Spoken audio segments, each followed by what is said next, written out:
getting the longest possible life out of your air compressor. A good air compressor should only be noticed when it isn't working. The rest of the time it hums away doing its job so that all of your factory's vital functions can continue on as expected.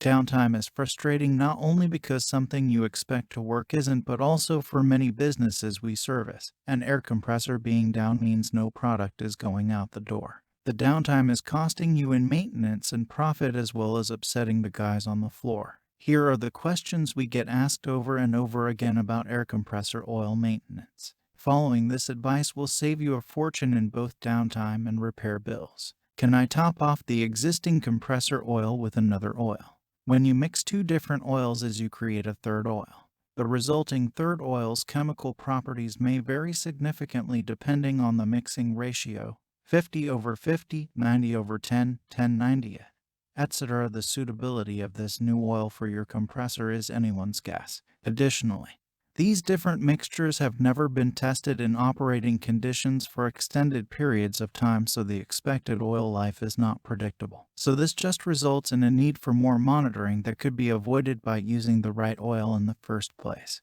You place your compressor at even more risk if you mix your oils. Don't do it. What do you mean mixing your oils? Mixing oils with different chemistries or mixing a POW base oil with a petroleum base oil can cause varnishing. Varnishing can cause your compressor to run hot, often leading to costly repairs and expensive downtime.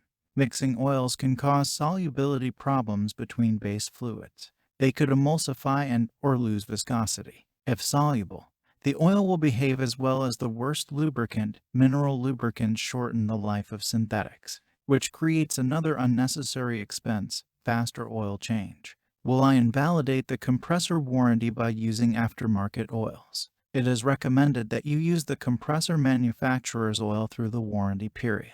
If there is a problem and you make a claim against the warranty, the oil will be tested. Contaminating one oil with another is typically grounds to invalidate a warranty. How long will the compressor oil last? This depends on several factors, including application, cleanliness of air, and type of oil used. Use the following table to estimate how often you need to change your compressor oil. Why do I have to change the oil anyway? The short answer is oil oxidizes. Oxidation is the chemical reaction between oxygen in the air and the oil being forced together by mixing at high temperatures. Oxidation is the number one reason why the fluid must be changed out. Oxidation of any POW-based fluid can lead generation to varnish formation, and the fluid is allowed to run through the compressor without the presence of antioxidant.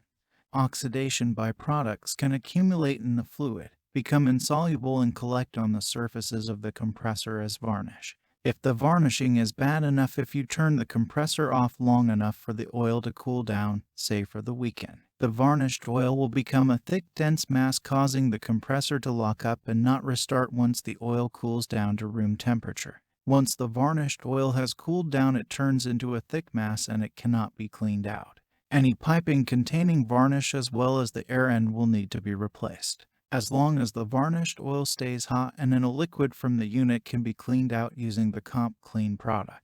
Obviously, this can all be avoided with regular oil changes, so don't let them slip through the cracks. Oil testing and oil analysis reports. Pi Barker Supply has free oil testing with a detailed analysis reports through Gardner Denver Oil Services Laboratory. To get an analysis for your compressor, just call 404-363-6000 or ask your technician the next time he is on site for a service.